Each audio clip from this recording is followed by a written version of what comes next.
Sarah Yourgrau is a 2-time Emmy Award-winning producer, a speaker, a storyteller, a social anthropologist, and she's dedicated to building narratives in her work around us finding fertile ground where we can truly get together. Her gift is really in telling compelling stories, and the world needs that gift more than ever. Sarah made 105 episodes of a series called Returning the Favor with Mike Rowe that sounds like an extraordinary adventure through America. I mean, it was a transformative experience and that's even diminishing it. My job would be to literally go into these communities that were not always very excited to have me initially, right? I was a New York City TV producer. Talk about the least relatable human being in America, right? Like with all different kinds of assumptions in a time that we were deeply skeptical of the media, right? And so I did not come into a welcome wagon or an excited procession with things.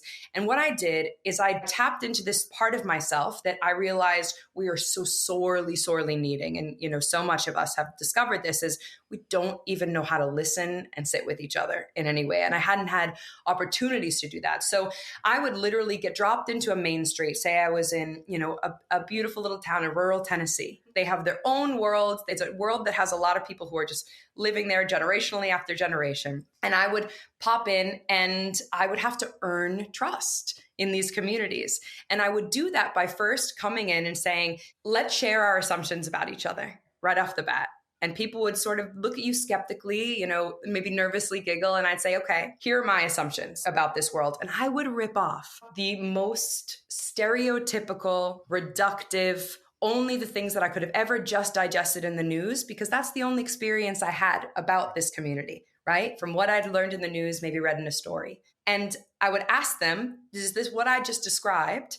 Does that sound like you? And they would laugh and say, no, of course not. And then from that ground, I could say, so could we maybe imagine that some of the assumptions that you have about me and the assumptions that you might have about where I come from and what my intentions are, they might also not be exactly right. And then from that ground, we can meet each other. Because the reality is, for most of us, these are the only opportunities we have to get to know about each other, right? Or is what we're digesting in the news. And the news has historically made a lot of money off of fear, right? And off of us being different from each other. And a big theme of the storytelling that I follow is really us leveraging our influence towards something that can be more generative and a greater force multiplier, right? Like, let's use our influence to amplify these people. These are the people that we should be celebrating on a larger scale, right? The ones who are getting up day in, day out, no matter of the political cycles, and really pushing against the wall to make a dent in an arena, right? In spite of it. And often the most optimistic people are found in the darkest shadows and pockets of our country's challenges, right? The challenges that are universal of being alive in a modern world. I can't tell you how bizarre it was to live in a paradigm of understanding of how profoundly similar we actually are.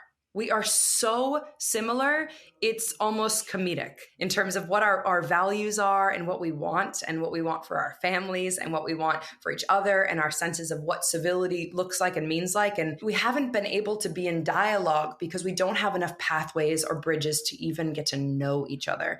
And storytelling is the biggest vehicle for us to be able to amplify inroads so we can start to get curious about each other and then begin to have a shared language. Right? Because we all speak English, but depending on where I was going, I'd be talking either about, Jesus, the spirit, nature, energy, the universe, but we're talking about the same thing. We have so much in common and we're missing out on each other. That's really the urgency of it. We're missing out on opportunities to collaborate and innovate towards a lot of shared goals we have, right? We are wasting a lot of time in the useless act, right, of just the energy giveaway of our own limited assumptions about each other and our non-constructive anger and our non-constructive, if we can drop into the pursuit and reshift and transmute some of that judgment we have about each other and some of that anger, and we can drop into curiosity and inquiry and put ourselves in settings, right? Walk our talk.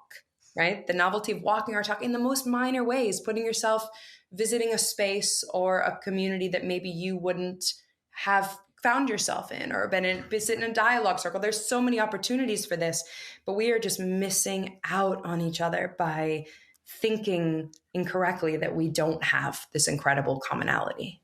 I know that what I'm experiencing of someone is one fragment of their whole, right? And I don't always have the energy or the desire and the input, right? I have to, you have to make choices in the day, but solving that and finding that shared humanity and getting that connection moment where we can actually feel that really mutual respect, like on the highest level for each other's human experience, that tends to be the most generative place in which we can build from.